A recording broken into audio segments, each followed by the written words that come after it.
Hello everyone, CL career academy के online platform पर आप सभी का स्वागत करता हूं। जेईई मेंस पीवाईक्यू सीरीज में आज हम स्टार्ट कर रहे हैं चैप्टर करंट इलेक्ट्रिसिटी।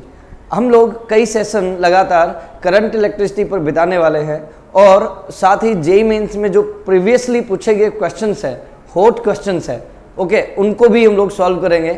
जिन क्वेश्चंस का सॉल्यूशन हमें इजीली यूट्यूब या फिर फ्रीली नहीं मिल पाता है वो हम लोग यहाँ पर अपलोड करने वाले हैं।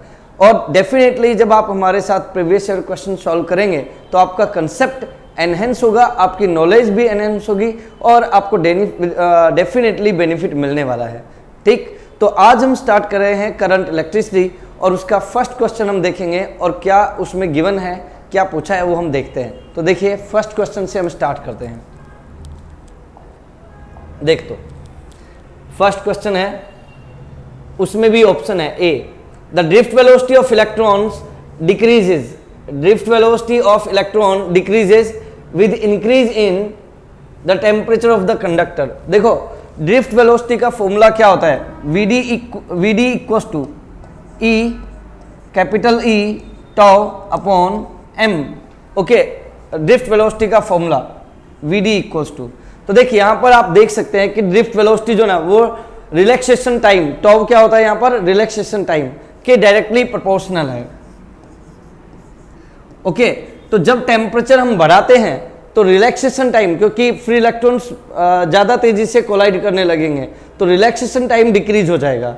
तो टेम्परेचर इंक्रीज करने पर रिलैक्सेशन टाइम डिक्रीज होता है तो ड्रिफ्ट वेलोसिटी भी डिक्रीज हो जाएगी। और गिवन भी ऐसा ही है, drift velocity decreases with increase in temperature. Okay, तो फर्स्ट क्वेश्चन में ए ऑप्शन तो करेक्ट है। बी ऑप्शन को देखते हैं। ओके, देखिए क्या गिवन है, the drift velocity is inversely proportional to area of cross section of the conductor. देखो किसी भी पाइप में फ्लोइंग फ्लूइड का वेलोसिटी एरिया के क्रॉस सेक्शन के इनवर्सली प्रोपोर्शनल होता है। जिस तरह फ्लूइड फ्लो करता है पाइप में, उसी तरह कंडक्टर में फ्री इलेक्ट्रॉन्स फ्लो करते हैं। तो फ्री इलेक्ट्रॉन्स का ड्रिफ्ट वेलोसिटी भी एरिया के इनवर्सली प्रोपोर्शनल होगा, यानी कि VD inversely proportional to area. Okay, तो ये ऑप्शन भी करेक्ट है, बी भी ठीक है ना। फर्स्ट में ए और बी दो ऑप्शन सही हैं। सी को देखते हैं, सी में क्या गिवन है वो देखते हैं। देखिए the drift velocity does not depend on the applied potential difference to the conductor. देख ड्रिफ्ट वेलोसिटी का फॉर्मूला क्या है वो आपको देखना है। ड्रिफ्ट वेलोसिटी होती है VD equals to E capital E tau upon M, या फिर इसको ऐसा भी लिख सकते हैं E V tau upon M L. यहाँ पर वी क्या होता है, पोटेंशियल डिफरेंस होता है। तो you can see drift velocity potential difference पर डिपेंड करती है, जबकि यहाँ पे ऑप्शन में गिवन है drift velocity does not depend on applied potential difference. तो सी ऑप्शन जो है ना ये रॉन्ग है। ओके, ए और बी करेक्ट थे और सी ऑप्शन रॉन्ग है। ओके, डी देखते हैं, the drift velocity of electron is inversely proportional to length of the conductor. देखिए आप इस फॉर्मूला को देखकर मिसगाइड हो सकते हैं कि देखो VD inversely proportional to L लिखेंगे, लेकिन याद रखना कि ड्रिफ्ट वेलोसिटी कंडक्टर के लेंथ पर डिपेंड नहीं करता है। इसलिए जो डी ऑप्शन है, D the drift velocity is inversely proportional to length of the conductor, ये करेक्ट नहीं होगा। ओके, यानी कि लेंथ पर डिपेंड नहीं करता ड्रिफ्ट वेलोसिटी, तो यहाँ पर डी ऑप्शन भी गलत हो जाएगा। नेक्स्ट देखते हैं E, the drift velocity increases with the increase in the temperature. Drift velocity increases with increase in temperature, first option को ही वॉयलेट कर रहा है ये तो, यानी कि टेम्परेचर बढ़ाने पर ड्रिफ्ट वेलोसिटी बढ़ती नहीं है बल्कि डिक्रीज हो जाती है, घटती है। तो यहाँ पे ये वाला ऑप्शन भी गलत होगा। अब हम देख लेते हैं कि जो हमें आंसर में कौन से ऑप्शन सेलेक्ट करने हैं। ए और बी करेक्ट है और बाकी सारे रॉन्ग हैं। तो यहाँ पे देखो ए ऑप्शन को देख लो, A and B are correct. Okay, और बाकी C D E these are wrong options. Okay, तो देखिए ये A and B are correct. Clear, चलो नेक्स्ट पर चलते हैं। आई होप आपको ये समझ में आया होगा एक्सप्लेनेशन। ओके, चलो नेक्स्ट क्वेश्चन पर चलते हैं। क्वेश्चन नंबर 2 पहले क्लियर कर देता हूं मैं। A wire of resistance R1, एक वायर है जिसका रेजिस्टेंस गिवन है, its length is increased by twice of its original. Wire का लेंथ ट्वाइस इंक्रीज हो गया, यानी पहले यदि लेंथ L था उसमें 2L और इंक्रीज हो गया, यानी कि टोटल जो फाइनल लेंथ है एल डैश वो कितना हो गया यहाँ पर 3L, यानी कि लेंथ जो ना वो पहले से 3 टाइम्स हो गई, लेंथ पहले से 3 टाइम्स हो गई। Okay, the resistance, the ratio of new resistance to original resistance. तो देखिए हमसे पूछा है कि रेशियो क्या होगा, मतलब अपने को न्यू रेजिस्टेंस निकालना है। तो याद रखना लेंथ को जितने प्रोपोर्शन से इंक्रीज कर, जितने प्रोपोर्शन से इंक्रीज करोगे ना रेजिस्टेंस उसके स्क्वायर टाइम से इंक्रीज होगा, यानी कि यहाँ पे लेंथ 3 टाइम से इंक्रीज हो रही है ना, तो रेजिस्टेंस 3 स्क्वायर 9 टाइम से इंक्रीज हो जाएगा। तो यहाँ पे आंसर आ जाएगा R dash upon R equals to 9:1, 9:1। Okay, तो ये अपना करेक्ट आंसर हो जाएगा 9:1। तो देख लेते हैं ऑप्शन कौन सा है, ए ऑप्शन करेक्ट है। ठीक है, चलिए नेक्स्ट क्वेश्चन देखते हैं। देखो अगेन एक स्टेटमेंट बेस्ड क्वेश्चन है चलिए देखते हैं क्या गिवन है। स्टेटमेंट फर्स्ट गिवन है, देखो a uniform wire of resistance 80 ohm, wire का रेजिस्टेंस 80 ओम है, कट इनटू 4 इक्वल पार्ट। तो 4 इक्वल पार्ट में डिवाइड कर दिया, तो R को यदि 4 इक्वल पार्ट में डिवाइड करूंगा तो जो हर एक पार्ट का रेजिस्टेंस है वो R/4 आएगा, यानी कि 80 था तो 4 पार्ट्स में डिवाइड करा तो ये हो जाएगा 20 ओम। चल ये तो हो गया, each resistance of each part is R dash, okay, which is 20 ohm. Clear. चलो These part are now connected in parallel, और इनको पैरेलल में कनेक्ट करा है। The equivalent resistance of combination is 5 ओम। तो देखिए जो 20 ओम के रेजिस्टेंस है ना, कितने रेजिस्टेंस है 4 इक्वल पार्ट बनाए, तो 4 रेजिस्टेंसेज हो गए 20 ओम के, और इनको पैरेलल में कनेक्ट करा, इक्वल हैं, तो यहाँ पे पैरेलल में R इक्विवेलेंट हो जाएगा 20 डिवाइडेड बाय 4, यानी कि रेजिस्टेंस डिवाइडेड बाय नंबर, तो ये आ जाएगा 5 ओम। और ये ऑप्शन में गिवन है, स्टेटमेंट में भी गिवन है कि यदि इन पार्ट्स को मैं पैरेलल में कनेक्ट करूं तो इक्विवेलेंट रेजिस्टेंस 5 ओम आएगा, और वो सही बात भी है, ऑप्शन में भी है, मेंशन्ड है। तो स्टेटमेंट 1 तो करेक्ट है। चलो स्टेटमेंट 2 देखते हैं। 2 resistances 2R and 3R are connected in parallel in the electric circuit. The value of thermal energy developed in 3R and 2R will be in the ratio of 3:2। चलो इसको check कर लेते हैं, देखते हैं। देखो फर्दर क्या गिवन है कि 2R और 3R ये 2 रेजिस्टेंसेस हैं, ओके, और इनको कैसे कनेक्ट करा गया है, पैरेलल में कनेक्ट करा गया है। 3R पैरेलल में कनेक्ट किया गया है, ठीक है ना। चल तो अब अपने से ये पूछा है कि यहाँ पर पूछा क्या अपने से, यहाँ दोनों पर जो पावर कंज्यूम होगी, जो थर्मल एनर्जी रिलीज होगी, उसका रेशियो क्या होगा। तो याद रखना कि पैरेलल कॉम्बिनेशन में वोल्टेज कांस्टेंट होता है और heat inversely proportional to resistance होता है। तो यहाँ पे H1:H2 यदि हम करते हैं तो क्योंकि देख इनवर्सली प्रोपोर्शनल है तो उल्टा रेशियो आएगा। तो H1 यानी मान लो 2R पर हीट है और H2 यानी कि 3R पर हीट है, तो ये 3R डिवाइड बाई 2R आएगा और R से R कैंसिल हो जाएगा, 3:2 ये आंसर होगा, 3:2। तो यहाँ पे है भी ऐसा ही, तो देख लो यहाँ पे क्या आएगा, स्टेटमेंट 1 भी करेक्ट है और स्टेटमेंट 2 भी करेक्ट है। तो both statement 1 and statement 2 are correct है। Okay, both statement 1 and 2 both are correct है। क्लियर। चल 1 सेकेंड के लिए रुकना पड़ेगा। All good, going well. चलिए नेक्स्ट क्वेश्चन को रीड करेंगे अपन। क्वेश्चन क्या गिवन है वो देखिएगा। क्वेश्चन है 2 metallic wires of identical dimensions are connected in series. If sigma 1 and sigma 2 are the conductivities, sigma 1 and sigma 2 are conductivities of these wires. Okay. The effective conductivity of the combination. देख एक wire ये है, ठीक है, एक तो ये wire हो गया और दूसरा एक और वायर है, ये मान लेते हैं, ठीक। इनकी कंडक्ट देखिए यहाँ पे क्या गिवन है, 2 metallic wires of identical dimensions. तो एरिया ऑफ क्रॉस सेक्शन भी सेम है, एरिया भी सेम है और लेंथ भी सेम है, LL, ओके, और एरिया ऑफ क्रॉस सेक्शन भी सेम है। ओके, इस तरह से 2 वायर्स है, वायर 1 और 1 second, there are 2 wires, wire 1 और वायर 2। चल फर्दर क्या गिवन है, अब बोल रहे हैं कि इनको सीरीज में कनेक्ट किया है, जैसे मैंने कनेक्ट कर दिया वैसे सीरीज में कनेक्ट किया गया है। पूछा है यहाँ पर इक्विवेलेंट कंडक्टिविटी क्या होगी। तो देखो सीरीज में कनेक्ट करते हैं तो इक्विवेलेंट रेजिस्टेंस का फॉर्मूला क्या होता है, R E Q equals to R1 plus R2। तो देख R1 की जगह मैं क्या लिखूंगा, क्योंकि कंडक्टिविटी के फॉर्म में लिखना है तो रेजिस्टेंस का फॉर्मूला होता है रो एल अपॉन ए।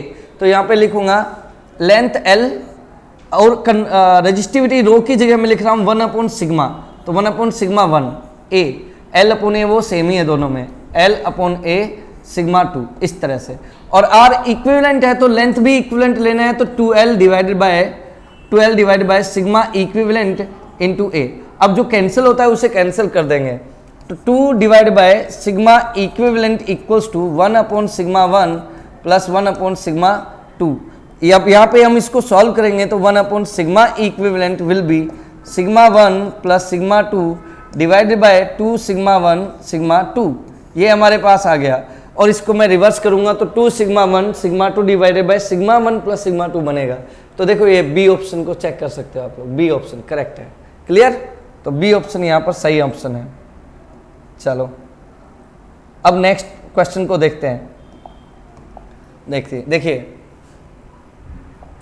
फिफ्थ, फिर से असर्शन रीजन केस मतलब असर्शन रीजन क्वेश्चन है।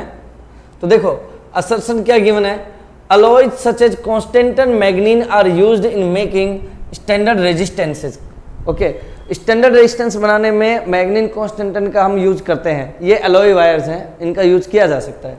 ओके, और क्यों यूज करते हैं, क्योंकि कांस्टेंटन और manganin have very small value of temperature coefficient of resistance.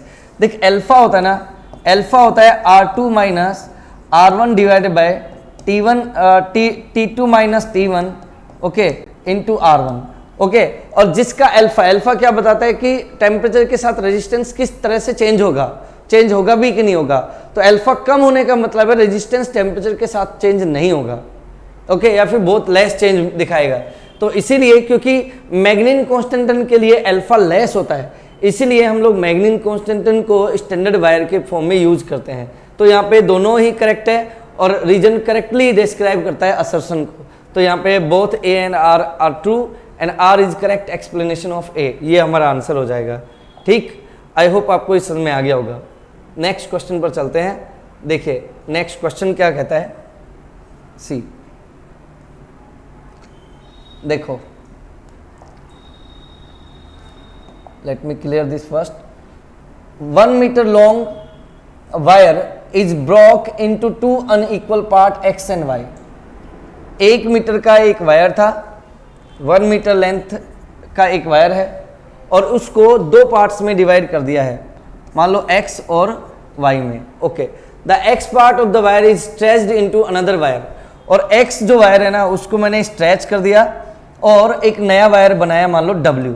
Okay, length of W is twice that of length of x, यानी कि length of W LW is twice of length of x। चल ठीक है, and the resistance of W is twice that of y and resistance of W is twice of resistance of y। Find the ratio of length x and y। x और y, ratio of length of x and y, हमें x और y के length का ratio पता लगाना है, यानी कि LX रेशियो LY, ये हमें यहाँ पे फाइंड आउट करना है। आई होप आपको ये समझ में आ गया होगा।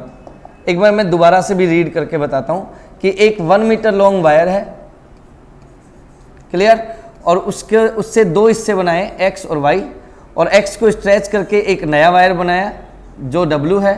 ओके, W ठीक है, न्यू वायर हमने फॉर्म करा, नेम्ड एज W, और W का लेंथ x के लेंथ से डबल है। ओके, और W का रेजिस्टेंस y के रेजिस्टेंस से डबल है। ओके, और पूछा है LX रेशियो LY। चलो अब इसको कैसे डील करना है वो आप देखिएगा। तो देखो हम क्या कर लेते हैं, जो इक्वेशंस गिवन है उसके हिसाब से हम साथ साथ चलेंगे। तो देखना है RW इक्वल्स टू 2RY, तो मैं यहाँ पे लिखता हूँ लेंथ ऑफ W, फॉर्मूला क्या है हमारे पास, रेजिस्टेंस का फॉर्मूला है हमारे पास। देखो यहाँ पर हम लिखेंगे R यहाँ पर लिखा जाएगा आर डब्ल्यू है ना, तो रेजिस्टेंस की जगह हम लिख सकते हैं रो। ओके, एक ही वायर है तो रेजिस्टिविटी सेम रहेगी, rho L W divided by area of cross section, वो सेम है सब में। ओके, एरिया ऑफ नहीं एक second, area of cross section भी डिफरेंट होगा, तो A W okay equals to 2 into R Y, तो rho L Y divided by A Y. चलो this is equation number 1, clear.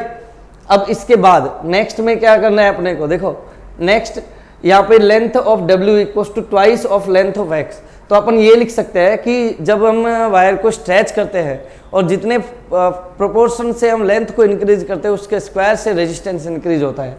तो रेजिस्टेंस ऑफ W हम लिख सकते हैं X के टर्म में RW equals to 4 into RX, तो यहाँ पे लिखा जाएगा क्योंकि लेंथ ट्वाइस ऑफ LX है। ओके, तो यहाँ पे RW की जगह हम लिख सकते हैं रो LW AW, ओके, और equals to 4 rho LX divided by AX, this is equation number 2। Okay, और अब अपने को पूछा क्या है, LX रेशियो LY, तो देखिए ये जो इक्वेशन है ना ये दोनों में कॉमन है, तो इनको इक्वेट कर लेते हैं हम लोग, इन दोनों को इक्वेट किया जा सकता है, तो इनको इक्वेट करेंगे तो देखिए क्या बनेगा। और एक सेकंड में इधर से ये जो टर्म्स, ये डायग्राम है इसको मैं हटा लेता हूँ। ओके, इसको मैं हटा लेता हूँ, कट। चलो अब देखो यहाँ पे हम क्या लिखेंगे, 2 rho L Y divided by A Y equals to 4 rho L X divided by A x.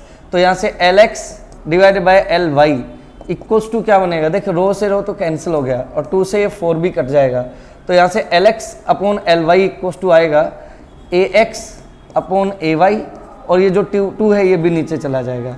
This is equation number 3। तो अब अपने को एरिया ऑफ क्रॉस सेक्शन का रेशियो अपने को फाइंड आउट करना है और बस उसके बाद हमें आगे चलना है। एक सेकंड रुकिएगा, wait a second please, there is some problem.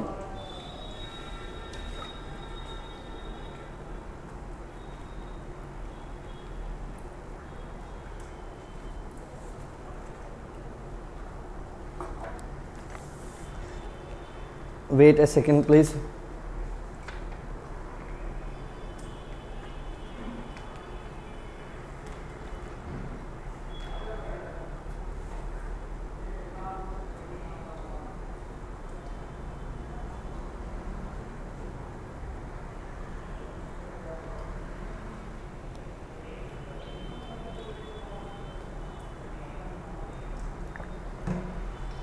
चलो देखो कहाँ तक थे हम लोग, यहाँ पे हमने जो W का इक्वेशन जो गिवन था क्वेश्चन में उसके हिसाब से हमने 2 इक्वेशन बनाए थे और इन दोनों इक्वेशंस को इक्वेट करके और हमने LX अपॉन LY पा लिया, AX upon AY by 2। Okay, अब यहाँ पे एक चीज़ नोटिस करोगे, क्योंकि सेम ही वायर को हमने 2 हिस्सों में बांटा था X और Y में, तो क्योंकि एक ही वायर है, स्ट्रेच करने के बाद area of cross section change हो गया, लेकिन स्ट्रेच करने से पहले तो एरिया ऑफ क्रॉस सेक्शन दोनों का सेम ही होगा। तो यहाँ पे AX और AY इक्वल है, AX equals to AY। Okay, तो ये दोनों कैंसिल हो जाएंगे और यहाँ से अपने को मिलेगा, यहाँ से अपने को मिल जाएगा, देखिएगा AX AY इक्वल है, तो यहाँ से अपने को मिल जाएगा, देखिएगा LX upon LY, LX upon LY equals to 1:2, यही अपना आंसर हो जाएगा। आई होप आप लोगों ने ये समझा होगा। चलिए, बीच में थोड़ा सा प्रॉब्लम आई थी बेटा,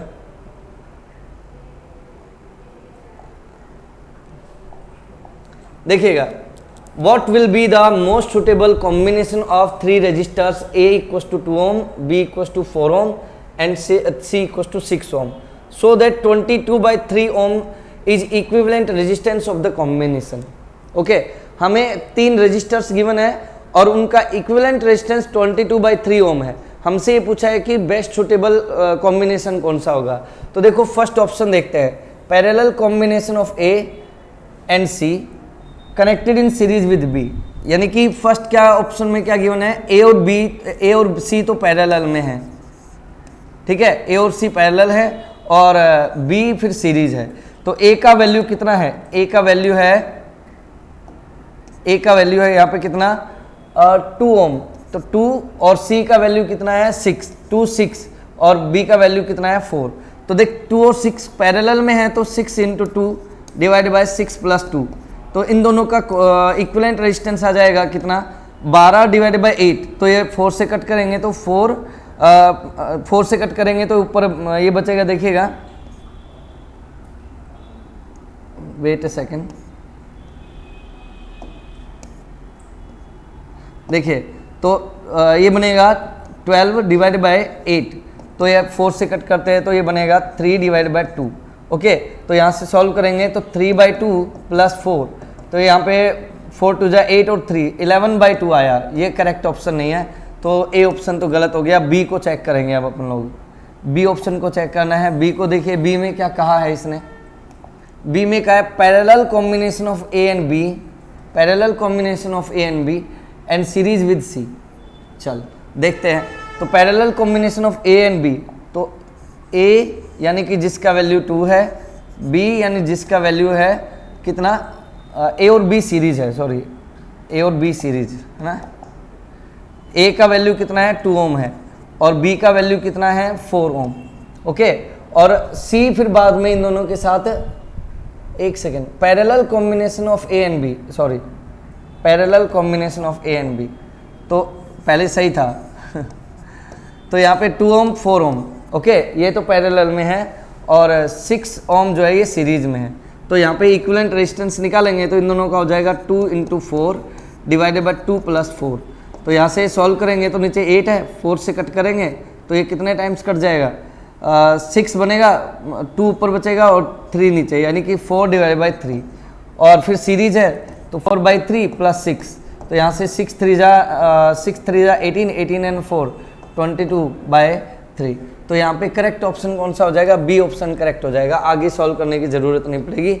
यहाँ पे ए और बी तो पैरेलल हैं और सी उनके साथ में सीरीज कॉम्बिनेशन में है।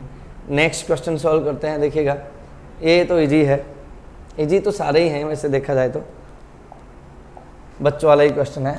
An aluminium wire is stretched to make its length 0.4% larger. Length कितने से, लेंथ का परसेंटेज चेंज गिवन है, कितना है 0.4%, 0.4%। ओके, पूछा क्या है, the percentage change in resistance. तो देख आर जब लेंथ जितने प्रोपोर्शन से इंक्रीज करते हैं उसके स्क्वायर से रेजिस्टेंस इंक्रीज होता है। तो यानी कि रेजिस्टेंस जो ना वो लेंथ के स्क्वायर के डायरेक्टली प्रोपोर्शनल होगा स्ट्रेचिंग के दौरान। तो यहाँ पे हम एरर वाला कंसेप्ट यूज कर लेंगे। ओके, परसेंटेज एरर निकालते हैं ना, तो क्या हम करेंगे, आर का परसेंटेज चेंज निकालना है ना, तो पावर आगे और लेंथ का परसेंटेज चेंज, तो 2 × 0.4, तो यह आ जाएगा सीधे सीधे 0.8, ये 0.8%, सीधे ही आंसर आ गया 0.8%, सी। क्लियर? एक बार दोबारा से देख लो बेटा। ओके, चलो नेक्स्ट क्वेश्चन पर चलते हैं बेटा। क्या गिवन है देखिए, देखिएगा,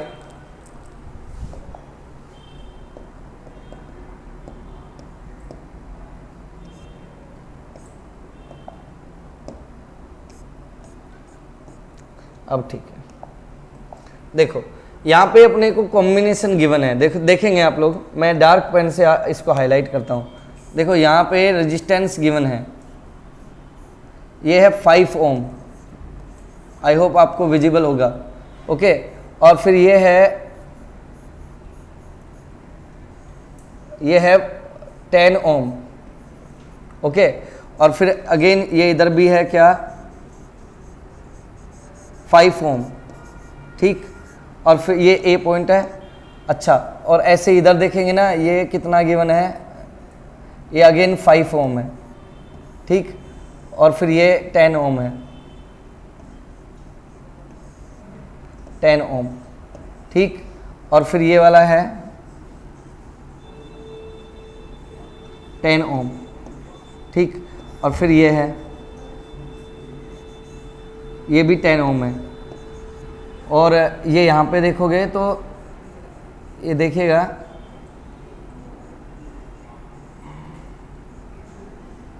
ये 5 ओम है, ओके, और ये भी 5 ओम है। हमसे पूछा है ए और बी के बीच का इक्विवेलेंट रेजिस्टेंस। आई थिंक आपको दिखाई दे रहा होगा, 1 मिनट सुन रुकना, मैं देखता हूँ। अरे वाह, अब तो बहुत अच्छे से विजिबल है, वैसे पहले भी था ज़रूरत भी नहीं थी, पर चलो कोई बात नहीं। ओके, तो सॉल्व कैसे करेंगे, वही सक्सेसिव रिडक्शन मेथड से सॉल्व करेंगे। आप पाएंगे कि देखो ये वाला ए और बी के बीच पूछा है ना, ए और बी के बीच इक्विवेलेंट रेजिस्टेंस पूछा है, तो ये देखो ये 5 ओम और 5 ओम ये सीरीज में है, तो ये हो जाएगा 10 ओम। ओके, और ये देखो ये वाला भी, अब देखो ये सीरीज नहीं है, ओके, बस वहीं से ही सॉल्व करते आएंगे, तो वो 10 ओम हो गया। तो डायग्राम रीड्रॉ करेंगे ना, तो आप पाएंगे कि एक तो 10 ओम ये वाला रेजिस्टेंस है और एक ये भी 10 ओम पैरेलल में आ जाएगा इसके। तो ये दोनों कैसे आ गए, पैरेलल में। तो पैरेलल में यदि इक्वल होता है तो नंबर का डिवाइड हो जाता है, 10/2 यानी कि 5 ओम। ओके, तो ये इन दोनों का इक्विवेलेंट हो जाएगा 5 ओम। चल, यहाँ तक हम लोग सॉल्व कर चुके हैं, ठीक। तो यहाँ आ जाएगा आपका आंसर, देखिएगा सी, देखो अब ये 5 ओम आ चुका था, ये इस पूरे का यहाँ तक 5 ओम है, 5 ओम।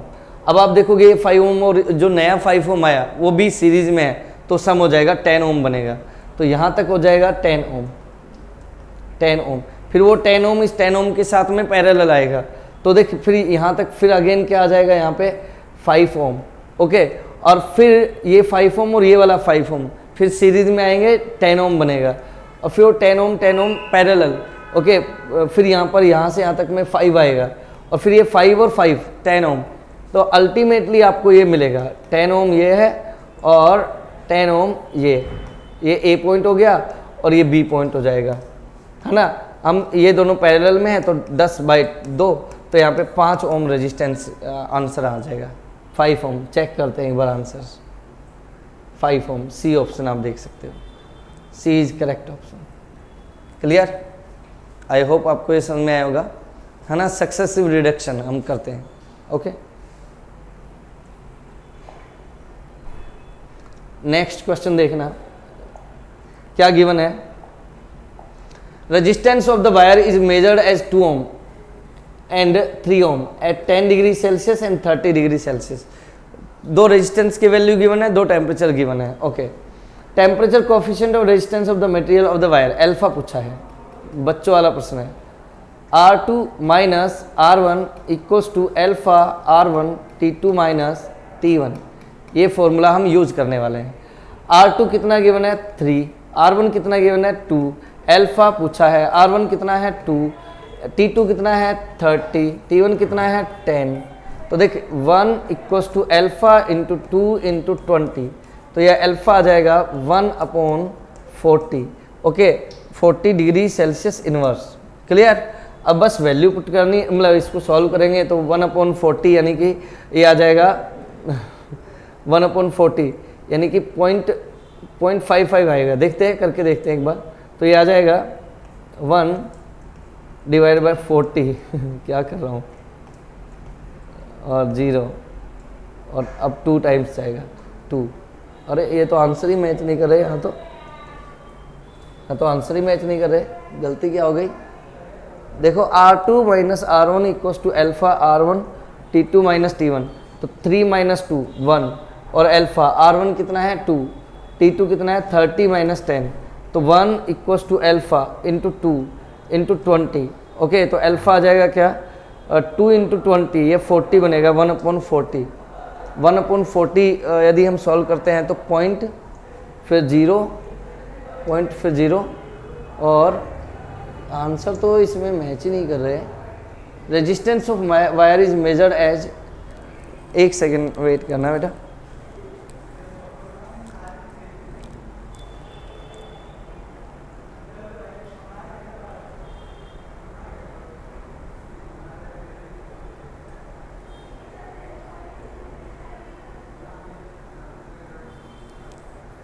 Okay, resistance of wire is measured as 2 ohm and 3 ohm at 10 degree Celsius and 30 degree Celsius.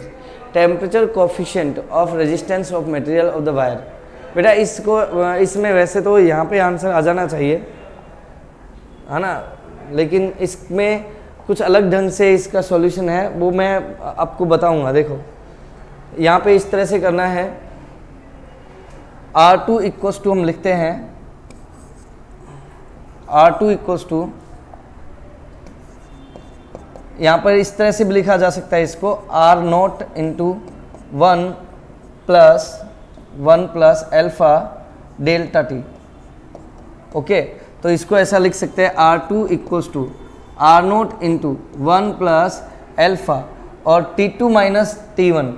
तो T, अब देखो यहाँ पे ना इनिशियल टेम्परेचर जो R0 मैंने लिखा ना वो 0 डिग्री सेल्सियस पर टेम्परेचर है, तो उसे लिखा जा सकता है T माइनस 0। ओके, तो R2 इक्वल्स टू R0 और इक्वल्स टू 1 प्लस अल्फा और इस T2 T। ओके, एक तो फर्स्ट इक्वेशन यहाँ से बन जाएगा। वैसे यहाँ पर आंसर मिलना चाहिए, इसको एक बार चेक करना पड़ेगा। ओके, आंसर मैं यहाँ पे मैच नहीं कर रहे तो फिर इस तरह से करना है, वैसे यहाँ पे आ जाना चाहिए था आंसर। अब देखो इस तरह से कर सकते हैं हम लोग, चलिए देखिएगा। देखो तो R2 dash equals to R0 into 1 plus alpha और T डैश। ओके, तो वैल्यू पुट करेंगे ना, तो R2 तो आएगा क्या, R0 इंटू 1 प्लस अल्फा और T यानी इनिशियल टेम्परेचर, और वो कितना है, वो है 10 ओम। ओके, और R2 का वैल्यू क्या है, R2 का भी वैल्यू गिवन है, वो है 2 ओम, तो यहाँ पे मैं लिख सकता हूँ 2। ओके, और ऐसे R2 डैश लिखोगे ना तो 3 equals to R0 into 1 plus alpha और T डैश की जगह क्या आएगा 30। ओके, 30। अब हम क्या कर लेंगे, इनका रेशियो ले लेंगे। तो रेशियो लेते हैं ना यदि हम लोग, तो देखिए क्या बनेगा, यदि हम इधर रेशियो बनाते हैं, डिवाइड करते हैं, तो यहाँ पे देखिए 2/3 equals to 1 plus 10 alpha divided by 1 plus 30 alpha, cross multiply करेंगे तो 2 प्लस 60 अल्फा और इक्वल्स टू 3 प्लस 30 अल्फा। तो देख 30 अल्फा इधर आएगा तो ये बचेगा 30 अल्फा और 3 माइनस 2 ये बचेगा 1, तो ये अल्फा इक्वल्स टू आएगा 1/30 और अल्फा इक्वल्स टू 1/30 का मतलब क्या है, 1/30 का मतलब पॉइंट और 0 और 3 ये आंसर आना चाहिए। तो ये करेक्ट आंसर हो जाएगा हमारे पास 0.033। ओके, तो इस तरह से हमें इसे सॉल्व करना था। चलो नेक्स्ट देखते हैं। देखो 11th क्वेश्चन, एक सेकंड में टाइमिंग देख लेता हूं बेटा।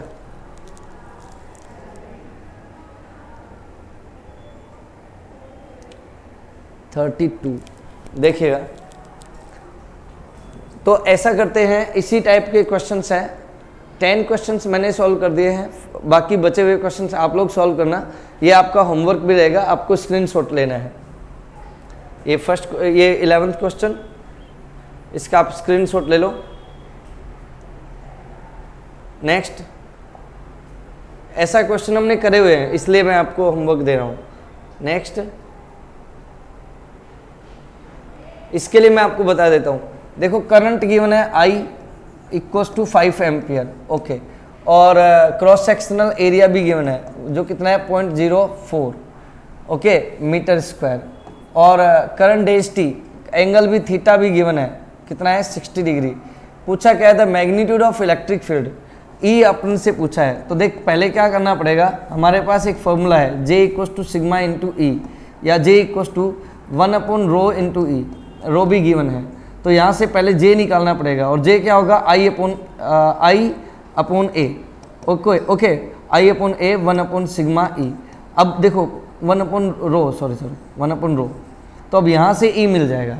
ठीक है, ट्राई करना, टेक स्क्रीनशॉट। नेक्स्ट,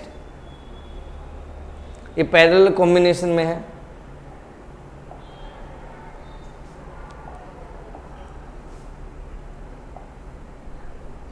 और एक ये है, इसमें आपको बताना है कि choose the correct option as moves from P to Q, तो ये ऑप्शन है। चलो, तो आई होप आज के लिए इतना ही रखते हैं। आप ये क्वेश्चन सॉल्व करना, कमेंट बॉक्स में इनके आंसर भी डाल सकते हो। ठीक है, थैंक यू।